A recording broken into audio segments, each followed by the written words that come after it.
listening to the Star Trek Wars podcast. Today we'll be reviewing the 6th episode of Star Trek Discovery's 4th season.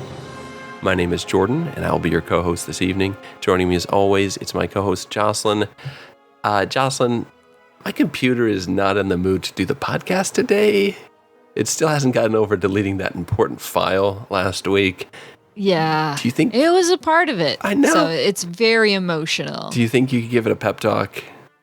I'll try, but to be honest, ever since I found out that my computer was in a relationship with your computer and now they've broken up, But that Windows 11 update did not help. Yeah, it did not help at all, no. Okay. It's complicated. Very. Well, let's discuss Season 4, Episode 6, Stormy Weather.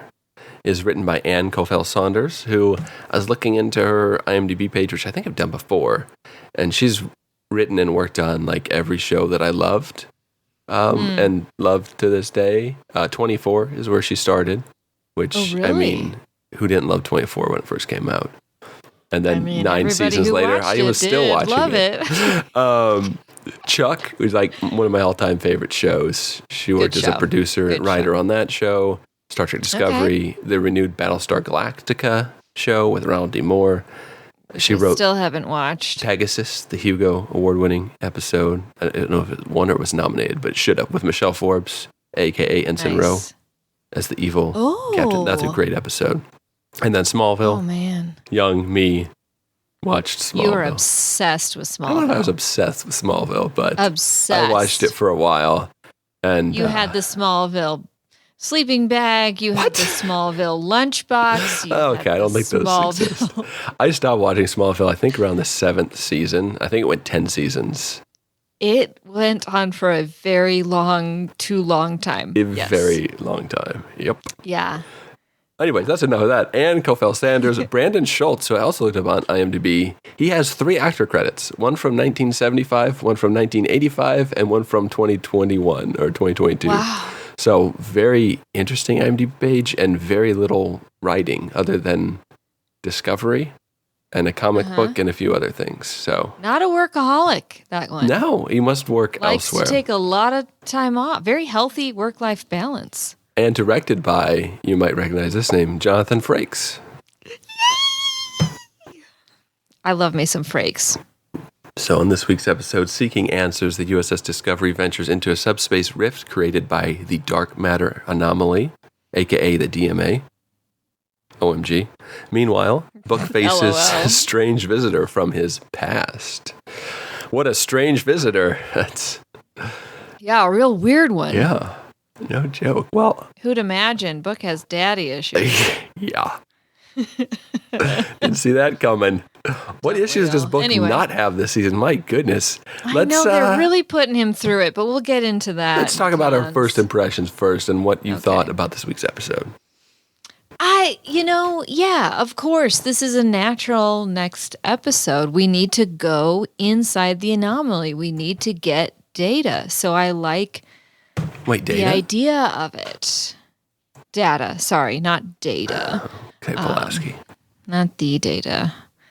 I like the idea of this episode, and there were times when I really did like the execution, and then there were some things that I didn't like so much, and that's the premise of the show. So, yeah. But overall, I thought it was good. I thought it was a good episode. Was it great? No. Yeah, I like the direction. I liked a lot of things about this episode on the surface. But altogether, it just still presented a lot of the same issues and frustrations I've had with Discovery, which we'll definitely get into first and foremost. My biggest con this week, but I'll save that. I like the bottle episode style, and I like that we get more of the crew interaction. It's just not just the Michael Burnham show this week. Yes. And it is, it's involved with the DMA, but you could watch this episode in a vacuum, no pun intended, and enjoy it as kind of like a one-off episode of Star Trek, which I think is what a lot of fans want and are yearning for. And they've given us some of that. But like I said, definitely some issues that come to the surface here. So let's get into our pros, Jocelyn, and find out what we liked about this week's episode. Yeah. Well, I just thought, we start out and it's so cute. It's like, oh, the dots are back. They're so cute and precious. And oh God, what's happening? Oh no, it's being alive. Yeah. Yeah, so that didn't last long. R.I.P. DOT. But I do like the dots. I like seeing them. I like getting them involved. Not so much the dying part, but gotta give Zora something to cry about. I like the budding friendship between Book and Stamets. I can see where we're going here. I know where we've been. It's complicated. There's a lot of like nuance and subtlety to it, and like they're both trying, and I really, really like that. Because they are like in their friendship, there's their friendship on the surface level, but then underlying that is the idea that science and empathy and feelings and all of that like can work in tandem and best work in tandem. And I like that a lot. I like that. I like everything that's going on there. Okay. I know it can go too far, but I do like how Book and, what he's driven by and his empathy, it makes Stamets a better person and it makes him a better scientist as well. And then Stamets is doing that for Book, and I want to see where this goes. I really like it. And then speaking of just the bridge crew in general, I felt like they were way more involved this week. They were working together. They were doing actual things on the computers, and they were saying actual lines, and they were huddling to find solutions. Not that they did find a solution, but I liked it. It was way more involved with them and felt more real than it can sometimes feel. Jocelyn, I hate to stop you right there, but my computer is going to do a forced update in 5 minutes. So we're on a time crunch here, and we got to wrap this thing up. But okay, first, 5 minutes. You got it. When I was younger, my dog, it got hit by a car, and oh my God, tell me more. Yeah, ever since then, I've had a hard time driving because I'm afraid that I might hit a dog and make another child feel the way I felt. So that's why I became a pilot in Starfleet. But right now, I feel I cannot fly the ship because of... Anyways, yeah. Okay, sorry. Jordan, you were there, and that's the important part. I'm getting into con territory real quick. I'm sorry. And that is what happens. We get the promise of this crew working together. We get the promise of like a thing, and then it's kind of ripped away from us, and that is disappointing. But like you mentioned, more of that in the cons. That futuristic cat carrier. Mm-hmm. I'm dying. It's so cute.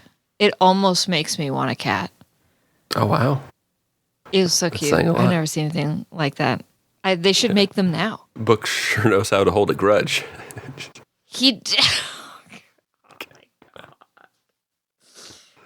Oh, and that's why we should write the show, ladies and gentlemen and persons of the internet. Okay. I love future space games. Yeah. In the Ready Room, which we'll talk about a little bit later. Do we have to? Ian Alexander, who plays Greytall, was explaining this futuristic game and why only like sentient computers and persons with symbiotes in them can play the game. It's like really complex, and it's like... Wait a second. I only people cool. With symbiotes? Yeah, because... of their ability. I don't know why, because I got confused. That makes no sense. Okay. All right. It does make sense when they're explaining it, just not when I'm trying to explain something I don't fully understand, but thought was cool at the time. If Harry Kim can play Calto, I'm pretty sure other people could play whatever this game is. Well, Jordan, there are specific underwears that will take care of Calto for you if you're interested. So just let me know. Speaking of the future space games, that's my pros pretty much for this episode. And then there's this one neutral zone, and it's Zora. getting these emotions. It is neutral for me. It's neutral. I'm willing to go with this and to see what we can get out of it.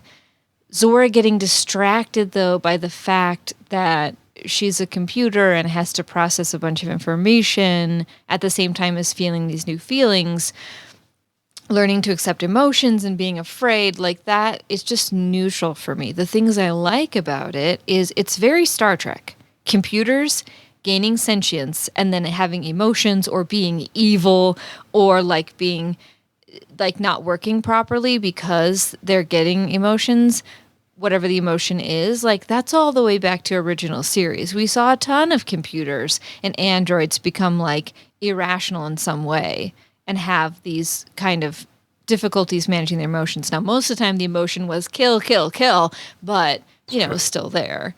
I also like that Greytall is more involved now. Like I was kind of thinking like, how is he going to fit into the crew? Similar to like, how does Book really fit in? He's not part of Starfleet, but he does fit in. And it seems like his fit is kind of coaching Zora through this. And I'm like, I'm here for that. I can do that.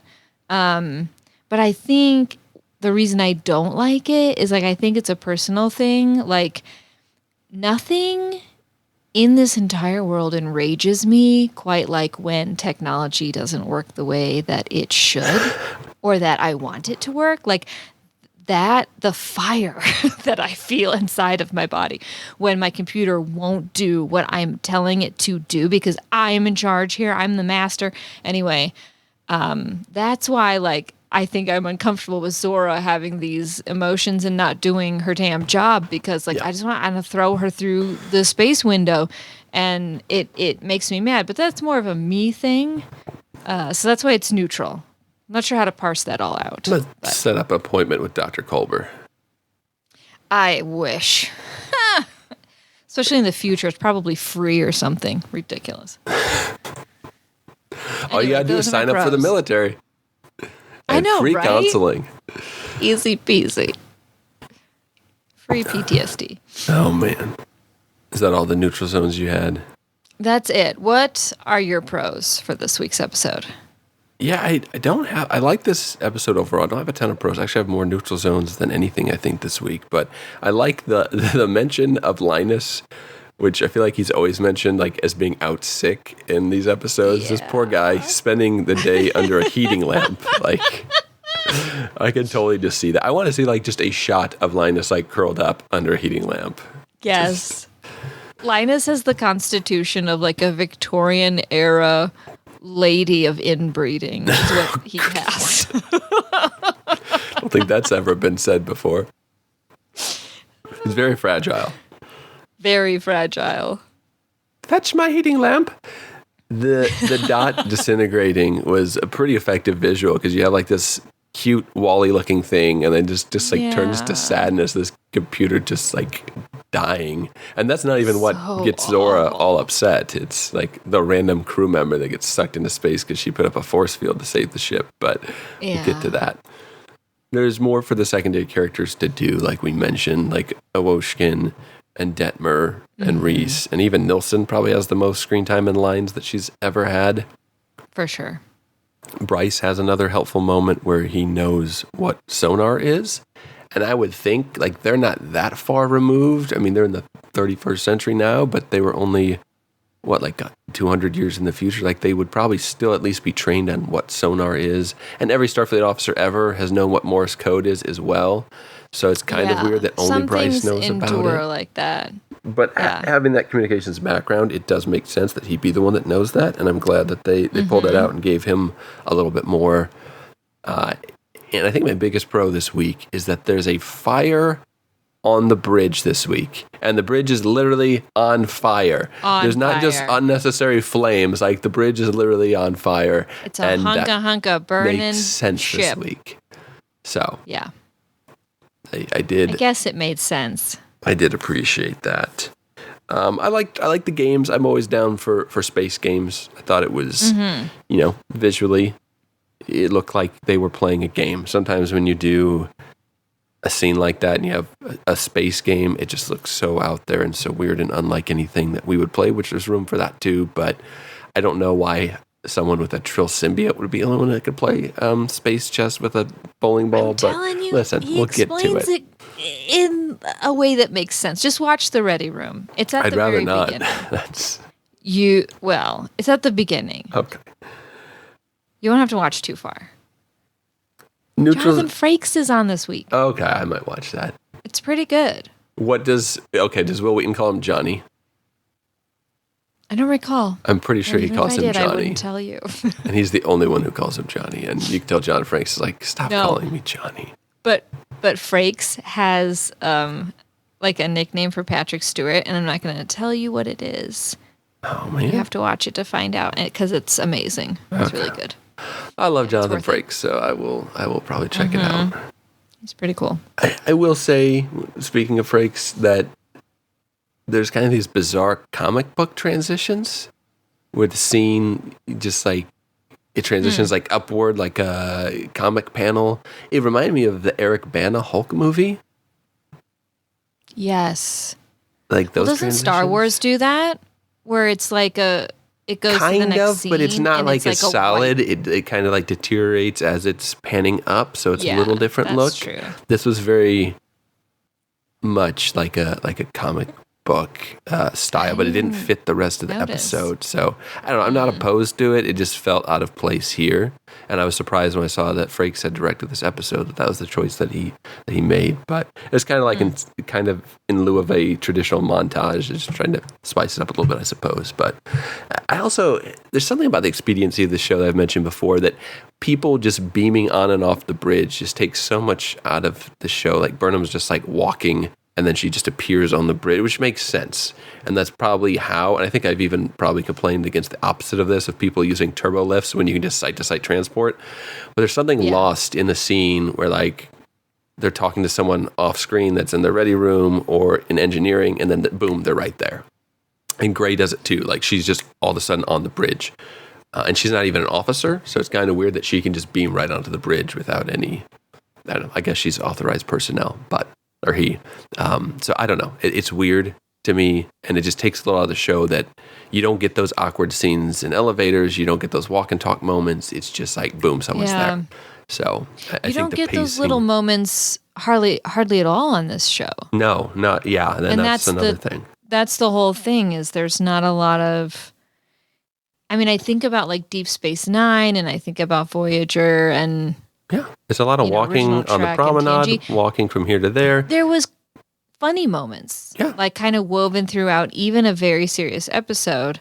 And these characters aren't, I know it's a different kind of show. We're in a different era and we're going in a different direction, but it would create like more dynamics. And I think it would endear these characters to us a little bit if we could see them in those kind of throwaway moments. Like that's when you really... Like if you've ever run into a coworker that you've only ever seen at work, and then you see them out and about, and it's like so jarring. It is. It's like, oh, you wear actual clothes? It makes them like a human person to you. I think we need to put the version of that on this show. Or humanizes them, yeah. Yeah. I'm not sure what I wrote this down in reference to, but it's put Discovery, powered by positive thinking. There's so much, like you talk about science and emotion. There's so much, like they're in the void and Burnham's like, I know we can't get sensors right now. I can't, we do, but we're just going to think positively and we're going to get out of this. It's like, that's not how it works. But like, I understand she's going to pep talk, but there's so much in the show. It's like, we're going to believe and it's going to happen. It's like, no, like, I don't know. That's not how space works. I know, it's interesting. It's just, I would like a little more science-y stuff versus just, thoughts and prayers. So, I also feel that between Gray and Book and Culber, there's so many super, and Zora now, empathetic characters on this show. I'm not saying you can't have multiple empathetic characters, but there's just like multiple scenes of people who are just like so empathetic, and I don't know if that bothers me. I just think that there's a lot of characters that are wearing the same hats in this show. So instead of like having a character or two that you know, like on Next Generation, you had Counselor Troy, and you go and talk to her about certain things. Like, you're not going to Worf. Like, I think there's too many characters that are so similar in this show. Now, Stamets is like the opposite of that, but Burnham is also very empathetic. Right. Saru is also very empathetic. Like, I feel like you go to any of them and have a conversation and tell them about your worries and your cares, which is a good thing in actuality, but it makes the show kind of boring as far as not having opposing characters, and there's not much conflict as far as how they interact with each other. If that makes sense. And I think that's what we're talking about, where the show could benefit from some of those downtime moments and the subtlety, because they're not all the same character, but they do get played sometimes with the same tone because we don't get enough time. Yeah. Zora is not empathetic. She's emotional. Yeah, she's very... Raytal is getting used to his new body. Culber is having to reconcile with the fact that he's expected to solve other people's problems, but he's got to do his own. And then he's been brought back from the dead? Yeah, that little thing. So I'm glad that Star Trek is talking about this, because like a character like Worf is great. And I would never change anything about Worf's character in TNG or DS9. But those types of characters, those kind of one-dimensional like characters, that's just not like what we're doing now, essentially. And I think as we move into more like encompassing, trying to make everyone a full person, it's just going to be a little clunky at the start. And this is the first time I feel like Star Trek has done this, where we haven't had just like, you're the emotionless Vulcan character, you are the captain character, you are the number one who is always there for the captain, but also sometimes challenges, like there's always like characters fitting into the slots, and this show just kind of obliterates that. So yeah, it's definitely uncharted not territory. The archetypes that you're used to.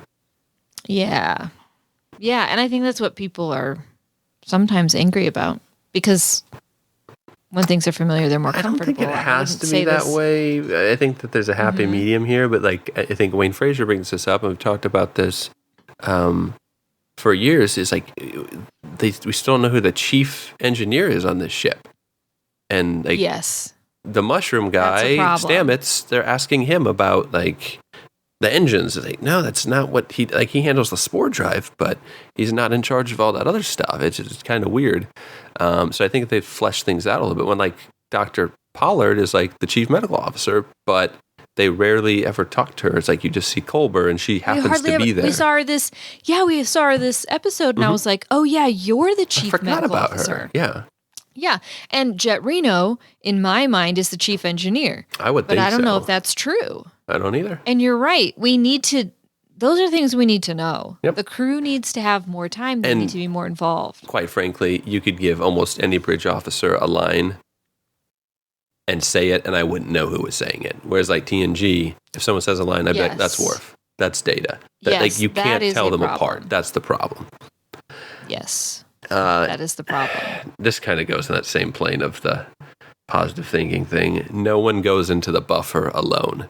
Like, I get the sentiment, and maybe just get into the buffer as soon as possible to save as much power as possible.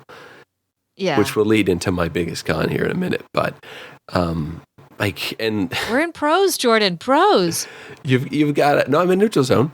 You're in neutral zone. You've got to, like, hold hands and go into the buffer to get, like... You're going into a pattern buffer. Like, your pattern is going to be stored separately. I understand. Like, and if you die, it won't matter. Like, it doesn't matter if you win it alone or not. It doesn't really matter. You're going out alone. Maybe it's just a new policy, like at the hospital. If it makes sense, policy. Yes. Yeah. We have a policy, no one toilets alone. I'm sorry, what? Yeah, no one toilets alone. Okay. Well, but it's not for us, it's for the patients. We have to You have to go in with them. It's to try and prevent falls, but it oh God. Someone's going to misconstrue that, and it's going to be really awkward. I could imagine. Saru talking about the bowel and his prejudices. I brought that up as a pro the last two times it's happened. I like that he brings it up, but this is the third time this season that he's brought it up to someone. It's like, I understand how you're feeling. I felt the same way. The Baul called my people for years. And it's like, okay, you can't use the same analogy every time you talk about something. Think of something else. Saru deserves better this season. I know. He's just been given He is the not getting his due. Nope. They don't even call him Commander Saru. They just call him Mr. Saru. Like, he asked them to do something. It's like he's like a father figure to the bridge crew. Like, yes, Mr. Saru. Like, no, he's the freaking he's a commander. He's gracious. He was the captain. Get some respect, people. Yeah. Don't sass Saru. Yeah.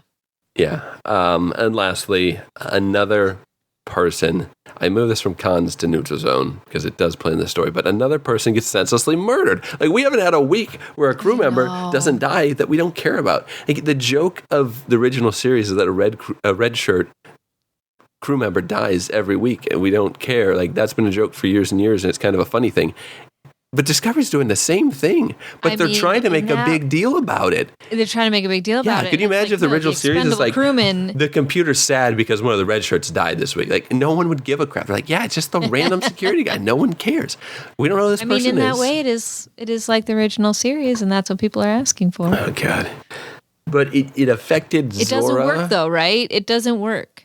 Not really, no. It affected Zora, so it's a neutral zone because they're tying it into the story to where she's like, I put up this field. And that's how, like, I could see Geordi when he's got to seal off engineering and, like, he knows there's a crew member who's coming. But if he waits another second longer, that breach is going to, engulf the whole ship, or he's going to die and everyone's going to die. So it's making that split-second decision of, do I save the rest of the ship by, basically letting this person die, or do I wait another second and potentially kill everyone to save one person?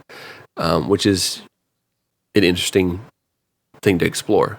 But with Zora, it's just like, oh, this random person died because I put up a force field, and now I can't tell you if I'm scanning something on the outside of the ship. Like, this just didn't quite mesh for me in that storyline. But that's what I had, Jocelyn. Should we go into our cons? Yes, we should. The crew has actual things to do and actual lines to say, and they get together to come up with a solution, but ultimately it's still Burnham who comes up with the one solution. That's true. And, it's a con. It's always a con. Owo saw her friend die one time, and that's why she was surly to Saru, and we get... As you mentioned, man, I'm going to use that next time my boss tells me to do something. Throwaway monologue moments that the crew members get, and it's just so... you're underserving some of the strongest cast that you've had. Like, use them. Let her go do it. Yeah. Why not? Yeah. I don't know. They can't even move the ship. Like, what is she even doing? Just sit there and scan and get nothing back? Like, come on. Yeah. I get that the captain goes down with the ship. I do get that. I know that, like, that's always the way.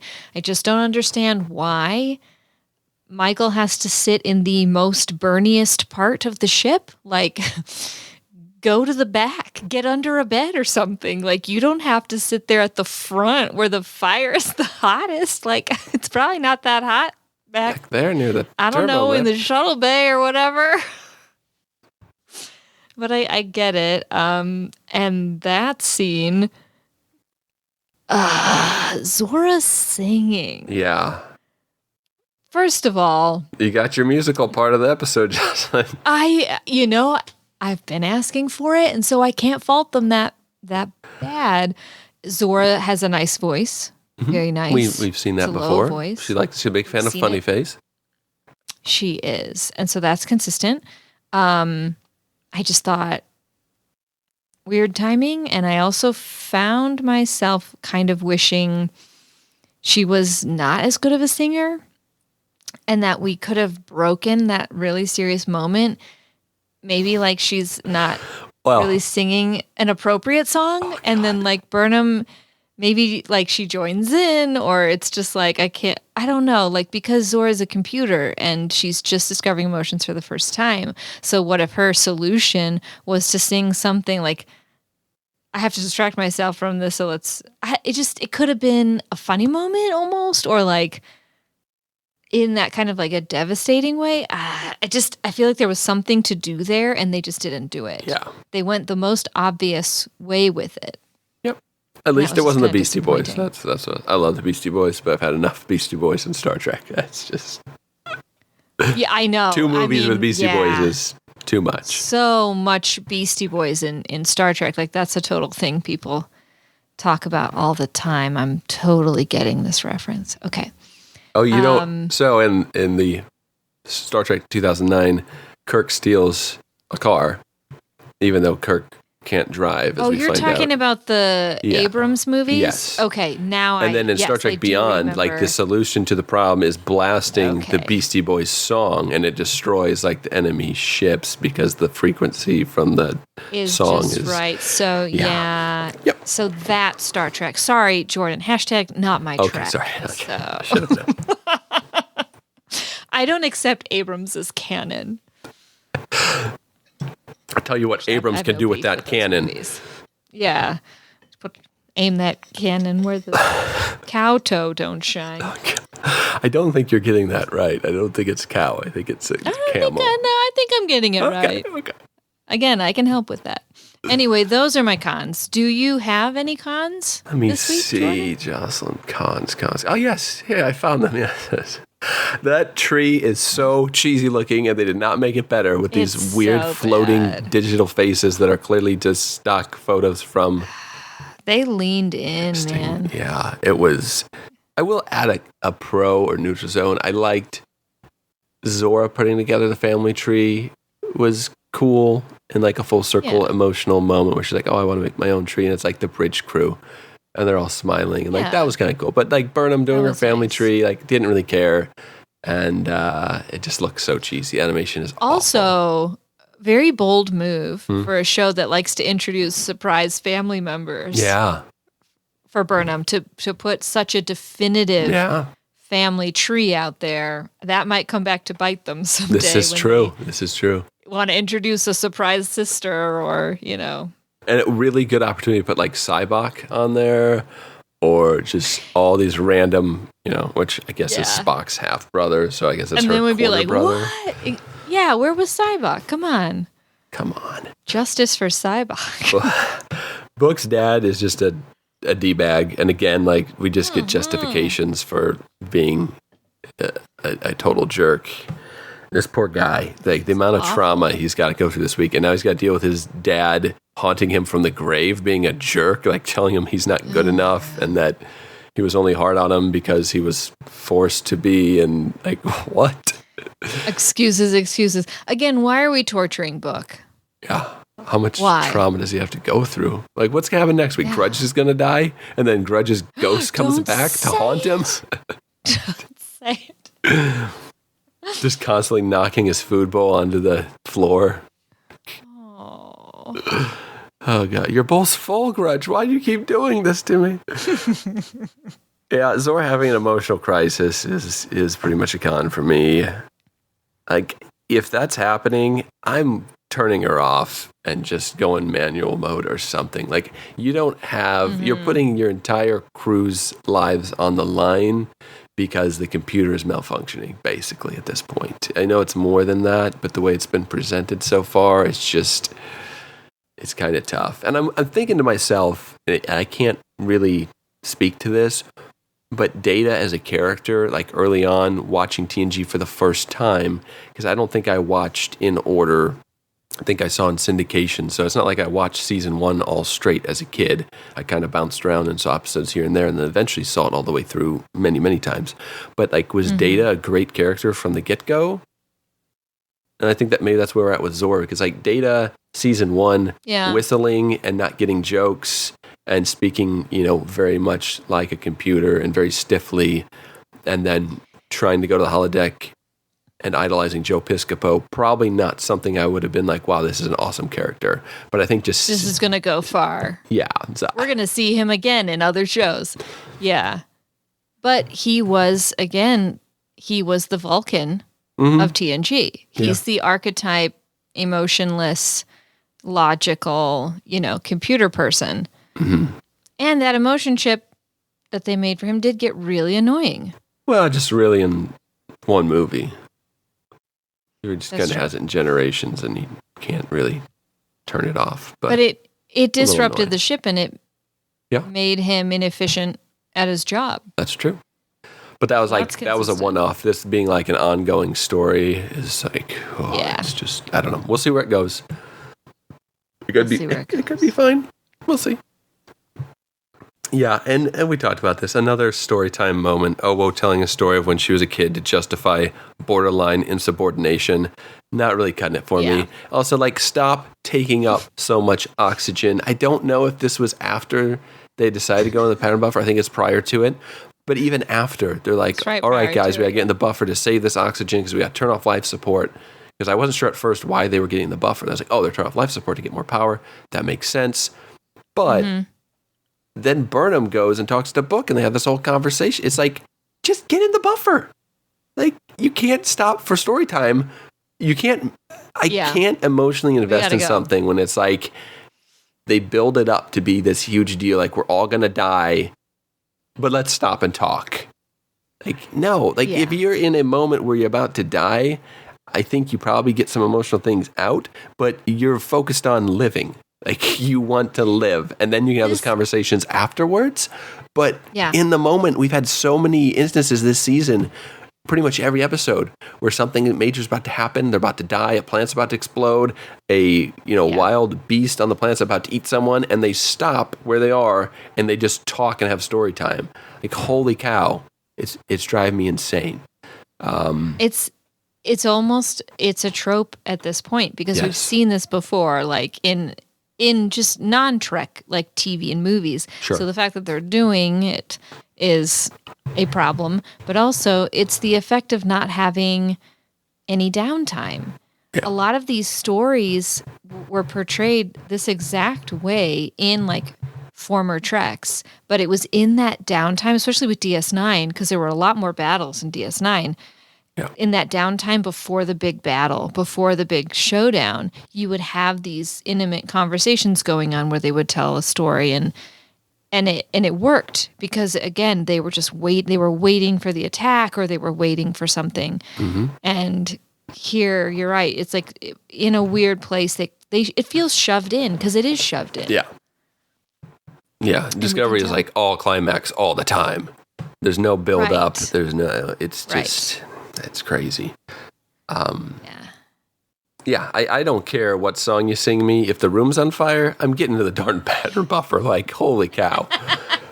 Burnham is literally roasting to death in her suit. There's just no need. And there's no need for her to be there. She's already talked to Zora. She almost can't talk because of the intensity of the flames. And I don't know. Just get in the buffer. I don't know. Yeah, no. That's kind of a con for me. I don't know how many hero moments we've had with Burnham in a spacesuit in this show. It's got to be a dozen. It's crazy. A lot. To be Luckily, fair, the spacesuit is pretty cool. Yes, it's way better than the TOS spacesuits where it's literally like a beekeeper's mask over their face while they're in space. No, fabric, sorry, I'm not buying it. You're dead. Okay. Yeah, those were pretty good. Oh my gosh. I would add, I guess this is a pro/neutral zone. The pattern buffer solution is cool. I like that. I don't really like that they're able to do it on that scale, to have that many people go into the pattern buffer and come out okay. Because that presents some future issues. We've seen examples of it in the Star Trek game. There's some instances of it that are kind of cool. And then, which game was that? Elite Force. It's a Star Trek Voyager game.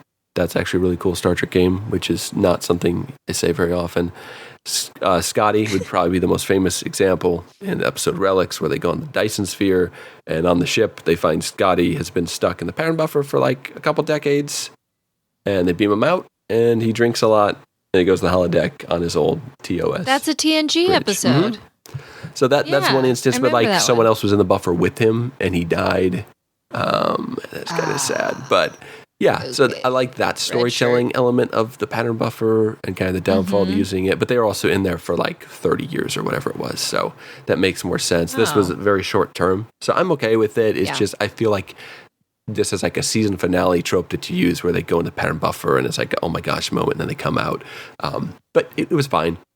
That's pretty much I think all the cons that I have, Jocelyn. That's okay.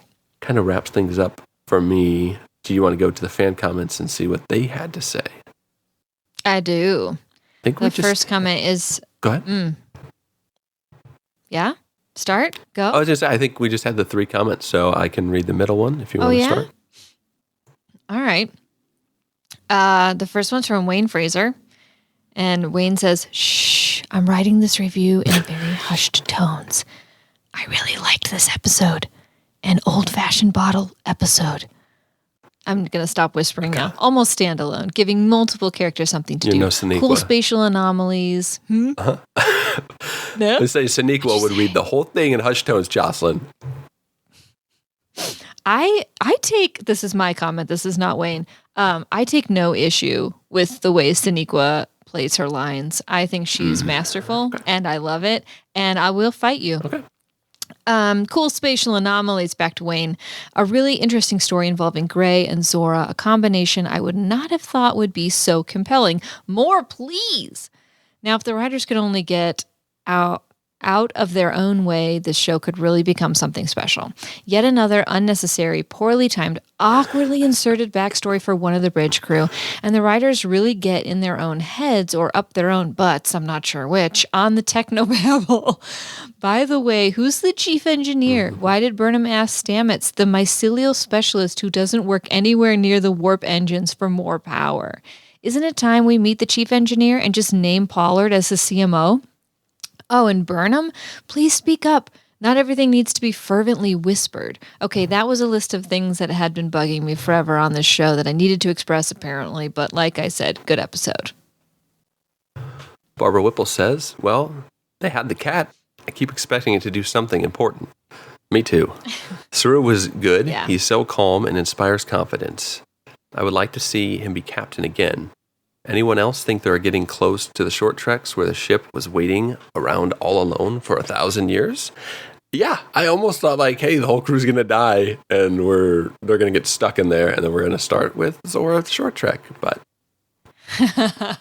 that would have been a good setup for it. That would have been a good setup for that. And then William Jenks, old Billy Jenks, says, interesting bottle episode that I kind of liked, but can't quite digest yet. A few small comments. They missed a huge opportunity for Zora to sing Daisy. That could have been the best cross-universe reference of all time. We got some Voyager-level technobabble, but it was okay because it wasn't really the point of the episode, just the vehicle for it. I thought it was a little odd they seemed to bring back the concept of the galactic barrier, and if they were going to use those trees in more than one episode, couldn't they have come up with niftier graphics? No. Did anyone like the tree graphic better the second time? 7 1x4x9 rectangular obelisks. Huh? That's very specific. I like that. Yeah, the galactic barrier, last time I remember them going to the galactic barrier would be where no man has gone before, and we get Silver Eyes. And basically endowed with godlike abilities. Oh, yes. Yeah. Yes. Gary Mitchell. And, yeah. And I think they're Could on their way to the DMA. Yeah. I think they're on their way Gary to the galactic Mitchell make barrier the DMA? in the in a Rose by any other name when the ship is overtaken. But yeah, that was kind of a weird reference, but it leads into something in my next time. So keep that in the back of your mind. I shall. All right, Jocelyn. Did you need to get something somewhere? Why are you opening that door? I gotta go quickly. We gotta go into the basement.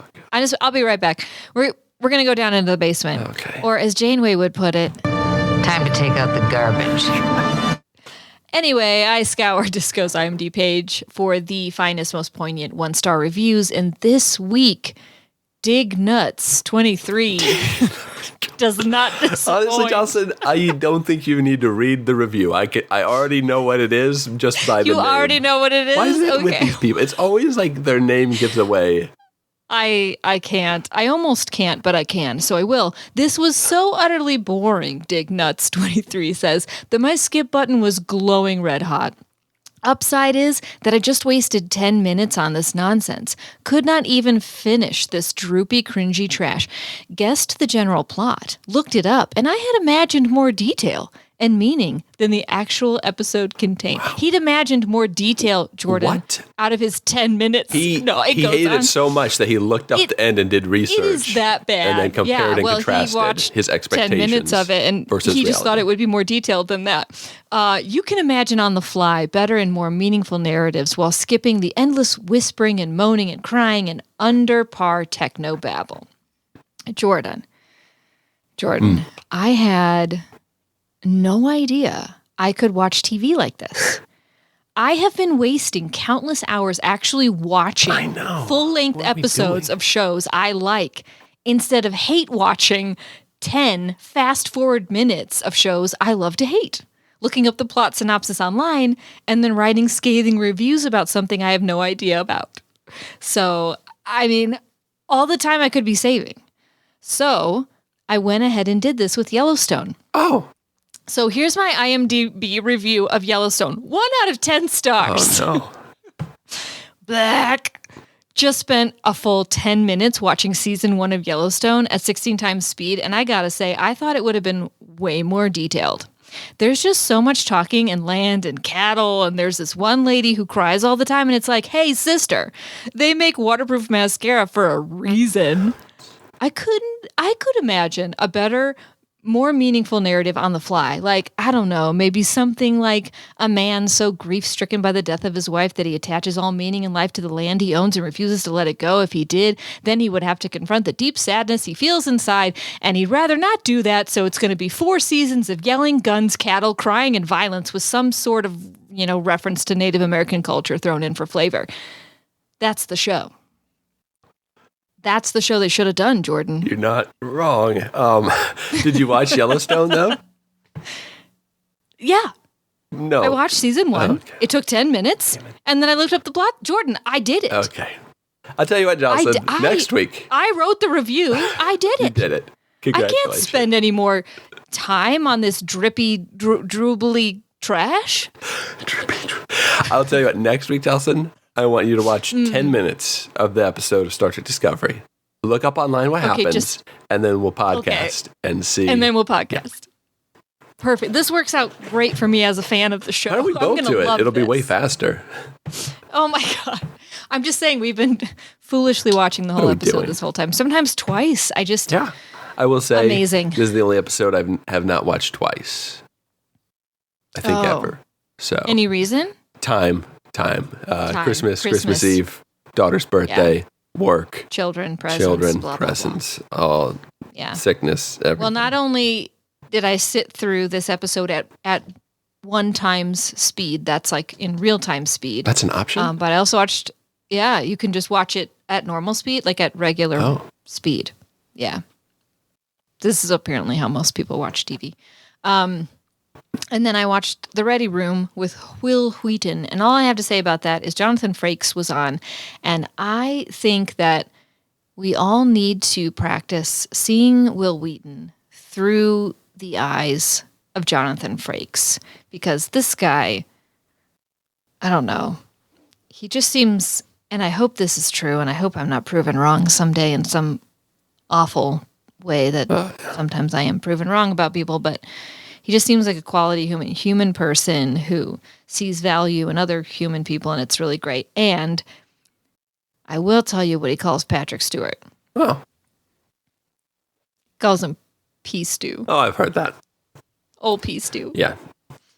Pea Stew. I think that's awesome. Yeah, that's disgusting. Right. Oh, man. That's all I have. All right, well, let's get out of the basement. There's let's go back. basements in like Texas anyways. It's time, moment of truth, Jocelyn. We got to rate this week's episode. I want to know what you give this week's episode of Stormy Weather. I thought it was a good episode, not the best, so I gave it a 7. 7 space karaoke songs I would have preferred Zora to sing, and I will list them right now. Hot in Her by Nelly, We Didn't Start the Fire by Billy Joel, Burning Love by Elvis, Firework by Katy Perry, Afterlife by Arcade Fire, Feeling Yourself Disintegrate by The Flaming Lips, and of course, My Pony by Genuine. I never don't want to hear My Pony by Genuine. I've never just heard so you know. that song. Yes, you have, Jordan. Maybe. I guarantee that you have. I'll look it up. I'll tell you what's genuine. We're done My here. daughter got to ride a pony, actually a full-size horse this week. Yeah, that was cool. But you mean that literally, I think. Like literally went to a horse farm and on a ranch and rode a horse. She rode a full-size horse? Like 13 and a half hands. Whoa. I'm sorry, did you just measure a horse with hands? Yeah, it's 4 inches. It's measured like this to the base of the neck of the horse. You measure withers. horses in terms of hands. That's the measurement that they use, yes. That's what happened to centimeters. That's Or an English inches. term. We don't do that here in America. It's true. Actually, I guess most of the measures probably came from... Anyway, it doesn't matter. That's not important. That's confusing. Yeah, I speak the Queen's What English. about... Exactly. What about you, Jordan? What do you rate this episode? Oh, I thought you said how many hands tall am I? I give it a 7 as well. It's probably a 6.5, all truth be told, but I think I gave... what was the episode called? Not the others. The training one with Tilly. I think I gave that a 6, and I can't give this a 6 if I gave that The a 6. Expendables? No, the Examples. examples. No, that was the week after. That was the Doesn't last matter. one. Either way, I'm going to give it a 7. I feel like I don't know. I should have been a little harder on that episode. It's probably like a 6.5, but Jeremy doesn't let us give half scores, even though the fans' comments come out to a 7.4. He rules these ratings with an iron fist. He does. You know, he's not here. I trapped him in the pattern buffer this week, so I can give him whatever the hell I want. The overall score, because the fans give it a score of a 7.4. I give it, that comes out to an overall score of a 7.13. And Jocelyn, we have something very important to do next. We have to tell the people what's happening next time on Star Trek Discovery. Well, this is exciting because next week we finally get our musical episode that everyone has been waiting for. After realizing Zora's exceptional vocal talent, the disco crew enters her into a popular singing competition, Galaxy Idol. Oh, no. Once there, she must compete against some of the biggest up-and-coming AI talent in the known universe, including Soji, Harry Mudd's android likeness of his late wife, Dr. Roger Corby's android likeness of James T. Kirk, the probe from Star Trek IV, and of course, that bald sex kitten with a voice like Botox, V'ger. Who will be crowned the next Galaxy Idol? You'll have to watch the episode in 16 times speed and then look up the plot synopsis on the internet to find out. Oh my goodness. Does Zora get to create an avatar like that Fox show that's... I hope so. Oh my gosh. Weren't they supposed to make a second Avatar movie like 15 years ago? So many years ago. Let's go on, Jimmy Cameron. What in the world? Yeah, I need more time to watch the first one. Well, Jocelyn, I've got bad news for you. Oh, no. We talked about science and emotion and not utilizing science enough. Well, with this trip to the galactic barrier, it has a lot of people on Discovery questioning, is space flat? And given the evidence that we've seen in Star Trek prior, I got to say, the way the ships travel, I think space is flat. I think it's on a two-dimensional plane. And I made a YouTube video to prove it. So check that out on my channel. You did? And then I've got additional proof on my second channel called More Jordan. Your backup channel, just in case they shut you down for telling well, and I get more truth. Income. This is true. Okay. You want that monetization money. Like and subscribe. And secondly, even bigger problem probably than flat space is next week the toilets on Discovery become sentient and request that the crew stop defecating. That's as far as I can take that one. I don't know why I thought I was going to get through this episode without some toilet humor, Yeah? but Oh, you already had toilet talk earlier. Go in pairs, people. Go in pairs. Save water that way. It's true. I started it. Oh, my goodness. Wow. Well, Jocelyn. It's going to be an exciting episode. It is. I can't wait. Anything you have to add? Any burning questions going into next week's episode of Discovery?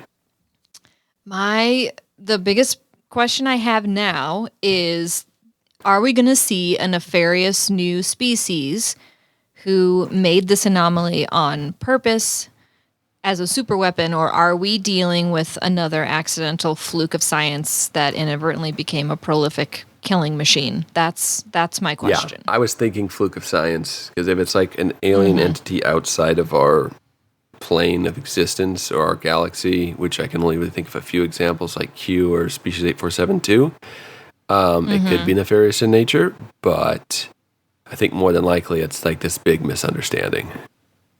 Potentially. We'll see. Because like, how could they fight someone who has this power that can do this? So it would almost have to be an accident. I don't know. We'll find out next week. And we have a little housekeeping to take care of.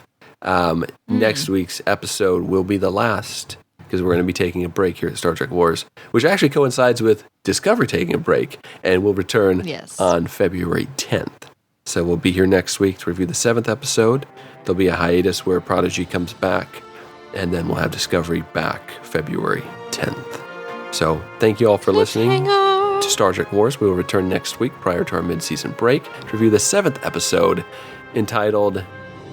But to Connect. Is this a Human Centipede crossover episode that Connor's been clamoring for? It is a toilet episode. Or is it an episode about a proctologist? You'll have to tune in to find out. We'll see you all next week on Star Trek Wars. Computer and program.